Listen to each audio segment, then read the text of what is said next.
Every major religion we know today offers a creation story. But there is one set of texts that predates them, written 2,000 years before Genesis, preserved while empires crumbled. These ancient texts don't describe our birth as a spiritual miracle. Instead, they frame it as a cold, calculated labor solution.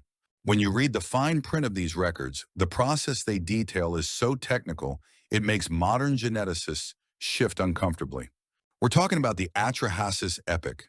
It's one of the oldest complete narratives ever pulled from the earth, written in Akkadian. It preserves Sumerian oral traditions thousands of years older. You find fragments in Gilgamesh and echoes in the stories of Adam. But the starting point is radically different. The story doesn't begin with a garden or a void. It begins with a crisis. The Anunnaki, the senior gods, had a problem. They assigned the Agigi, the junior gods, all the heavy lifting required to keep the earth running. We're talking about backbreaking work, digging massive irrigation canals and building infrastructure. For 3,600 years, one Sar, the Agigi stayed in line. But eventually they broke. Imagine a midnight strike on a celestial scale. The Agigi surrounded the temple of the head god, Enlil. They set fire to their tools and walked off the job. This wasn't a prayer, it was a riot. Enlil called an emergency council. The question before the Anunnaki wasn't, how do we show love? It was, who is going to dig the ditches now? Their solution was as pragmatic as it was chilling. Create a being that can do the work for us. This is where it shifts. The narrative shifts from mythology into something that sounds suspiciously like a laboratory manual. To solve the shortage, they turned to Enki. He was the god of wisdom, but more importantly, he was the master of the craft. His domain was Namlu Ulu, the making of humans. Enki didn't just snap his fingers. He proposed a three-part manufacturing process. First, he needed raw material, clay mixed with divine blood. A lesser Anunnaki named We'ila was chosen. The text adds a detail. He was chosen because he possessed intelligence. This is highly specific. Second, the project needed a biological incubator. A goddess named Ninmah took on the role of the midwife. She shaped this divine clay hybrid.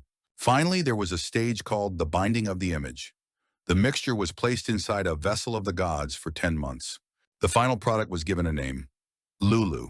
In the original Sumerian, Lulu literally translates to the mixed one.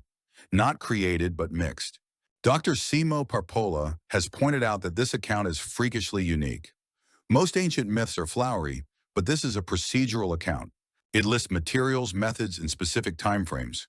The text reads less like a campfire story and more like a technical report. But of what? Let's jump forward to 1987. A geneticist named Rebecca Cann published a paper that shook the world. She traced us all back to one woman. The media dubbed her Mitochondrial Eve. Now the skeptics point out the geography doesn't match. Iraq is in Africa. But look at the concept. Both a 4,000-year-old tablet and a modern lab arrived at the same conclusion. Humanity started from a single, specific template, a version 1.0. Dr. Francis Collins noted that our history contains a bottleneck. At some point, the human population was squeezed down to a tiny group. Some say this happened after a supervolcano erupted 70,000 years ago, but the Atrahasis text describes this exact pattern thousands of years earlier. It says humanity was initially created in a very limited number, just 7 pairs. From that small batch, we were expanded. Coincidence? Maybe.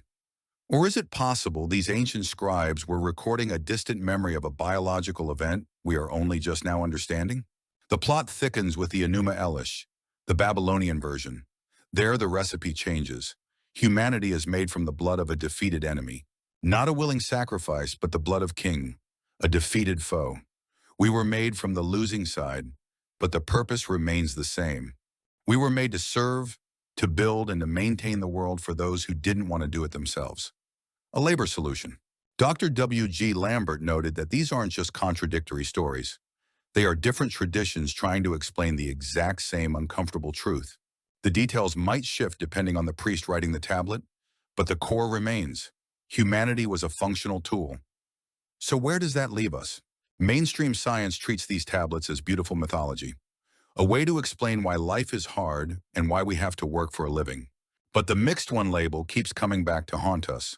Some researchers point to the sheer specificity of the materials and method. The deliberate mixing of two different biological sources. In 2013, science confirmed something that would have made a Sumerian scribe nod in agreement. We carry between 1% and 4% Neanderthal DNA. We aren't a pure lineage. We are a blend of different populations, sapiens and Neanderthals. We know our genome contains material from at least three distinct populations: Homo sapiens, Neanderthals, and Denisovans. We are literally the mixed ones. Isn't it fascinating that 3,700 years before genetics, these texts were already using a word that describes our biological reality? They told us we were a hybrid of the clay of the earth and the blood of something else. They told us we were a labor solution. Are we the pinnacle of divine creation? Or are we a very old biological experiment? Is our intelligence just another word for a genetic spark? The tablets give us the how and the why, but they leave the what now up to us.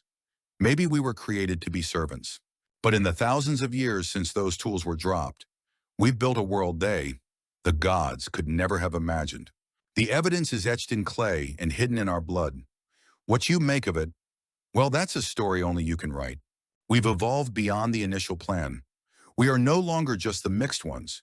We are the masters of our own destiny now. From the canals of Mesopotamia to the stars above, our journey has been anything but ordinary. What do you think our purpose is? Are we still serving an ancient agenda, or have we truly broken free from the craft of Enki? The answer's in your hands. We are the mix of the divine and the earthly, a paradox written in 3,700-year-old clay, and the story is far from over. Whether we were a solution to a labor crisis or something more, we have become the architects of the future. What's next? Think about it the next time you look at the stars. You are part of an ancient, technical, and mysterious legacy.